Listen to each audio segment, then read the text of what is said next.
Welcome back to 23 Minute Reads with me, Mya D. This is kind of like my virtual book club because in these 5 minute or so videos, I share with you my takeaways from my current reading. Right now, that is Dancing in Blackness. As a part of my 23 to 23 challenge, I'm reading 23 minutes per day, every day, as an action of self love, as an investment into myself, and as a way of providing myself with some consistency in an ever changing world.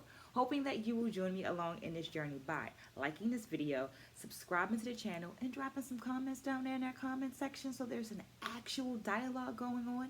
Having in mind that while I have several decades of experience as an educator, a curriculum writer, and a dancer, I am not the know be all for this book.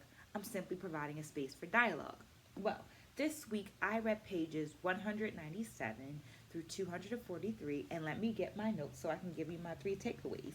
Feel free to go ahead and like and subscribe while I get these notes. Takeaway number one is embodied language.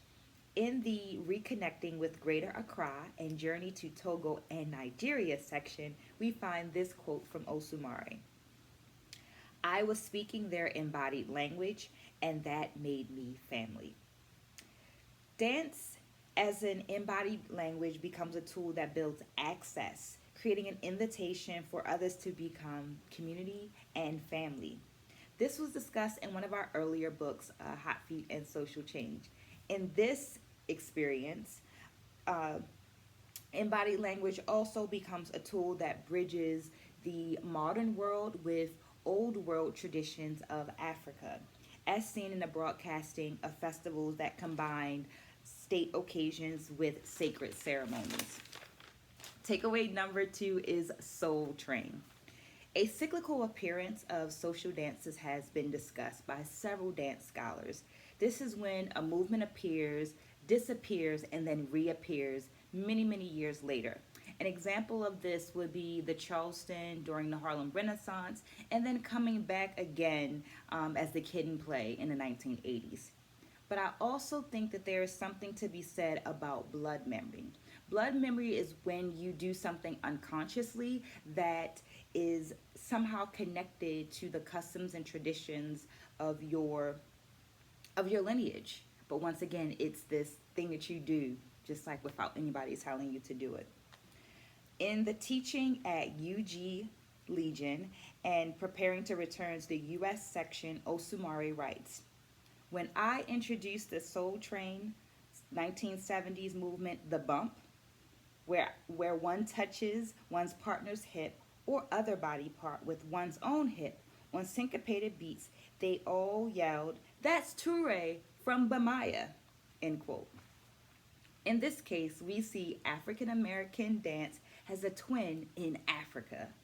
Blood memory / cultural wisdom is delivered via Soul Train, is my guess.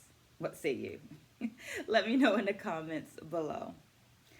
Takeaway number three is 742 or 742. When Osumare returned to the US, she stayed in New York for a week, and this allowed her to spend time with her friend Ntozake Shange and to see the play Colored Girls Who Have Considered Suicide When the Rainbow Is Enough. This moment stood out to me not just because the play had 752 shows on Broadway, but also because I feel like it's a testament to process. The foundational work that for this play began years ago when Ntozake Shange and Osumare were in California, but also the process of becoming Osumare began many years ago. And in this section, when she returns to the US, she speaks of being happy and acknowledging the work that she's done when the rainbow is enough. So I found it serendipitous because we learned earlier in the book that Osumare is the name that Shange gave to Dr. Halifu many years ago, and that Osumare translates or is the Yoruba deity of the rainbow. But maybe that's a reach. Let me know in the comments below. Remember to like, to share, and to subscribe.